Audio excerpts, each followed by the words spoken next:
Just a few days ago, Ripple posted a tweet that its digital asset liquidity is growing across networks, solving real-world problems and pain points. Many institutions have since been adopting Ripple's technology into their systems, and in this video, we'll be discussing the proof behind this and the future outcome of the Ripple vs SEC case. So remember to stay till the end.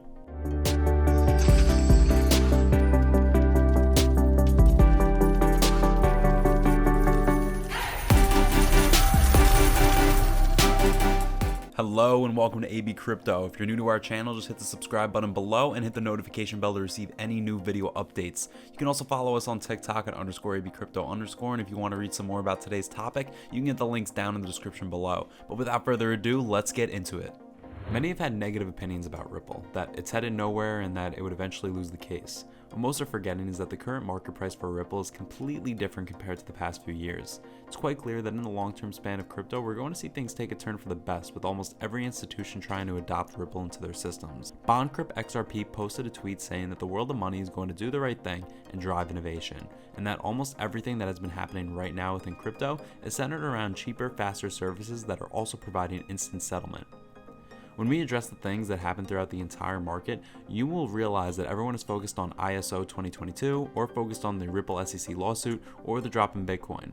When you look at things happening around the entire infrastructure of the current legacy systems, you could see a pattern, and that pattern is a push towards digitization of the current legacy systems. So the question is, who are going to be the major players? Taking a look at this question, you'll realize that it is going to be players that have already had strong integrity and solved problems around these payments. For example, Ripple, which has the longest proof of payments infrastructure or a network that can provide these efficiencies. Speaking of the Ripple SEC lawsuit, in an interview with Brad Gerlinghouse from Bloomberg on the topic of crypto regulations, Jeremy Hogan asked Brad about the possibility of losing the lawsuit. In his response, Brad says that Ripple is already operational in a world where it's as if it had lost. So if you think of it from this perspective, how a loss had already been pressed onto Ripple XRP's overall value, can you imagine where a win will push XRP? Last but not least, the following are banks moving in on crypto, but more so around Ripple, and they include MUFG, Bank of America, Merrill Lynch, Standard Chartered, Westpac Banking Corporation, Royal Bank of Canada, and the CIBC Bank. These banks oversee the maintenance and enhancement of payment transaction rules and formalize standards of commercial purpose by use of Ripple's network. Now, how are these banks utilizing XRP? First off, these banks were attracted to Ripple's network because it offers them an 80% fee reduction, which is a big plus for them. Breaking this down, they gain the institutional cost savings using the Ripple and XRP. In this case, you might be wondering, why are these banks utilizing the Ripple XRP network and not Bitcoin?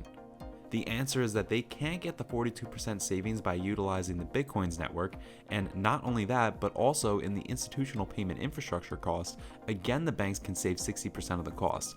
And all of this adds up to that 80% reduction in cost, especially in terms of payments and transactions that are of high value. Also, Ripple has headquarters in many other countries apart from the USA, and you can try to imagine the number of institutions that will soon be using it. It might soon hit a market cap of 100 trillion, and now, do you believe that Ripple will finally win this SEC case because of the large demand across the globe? We think it's only a matter of time and the SEC's case is done for, but please, don't forget to leave us your answer in the comment section, and remember to send us those likes if you enjoyed watching today's video. This brings us to the end of today's video. We hope you guys found this video resourceful and entertaining. And if you have any more information to add to improve to the content in this video, do so in the comment section. Don't forget to subscribe to our channel, and if you loved watching this video, send us those likes. Thank you guys for watching, and see you in our next video.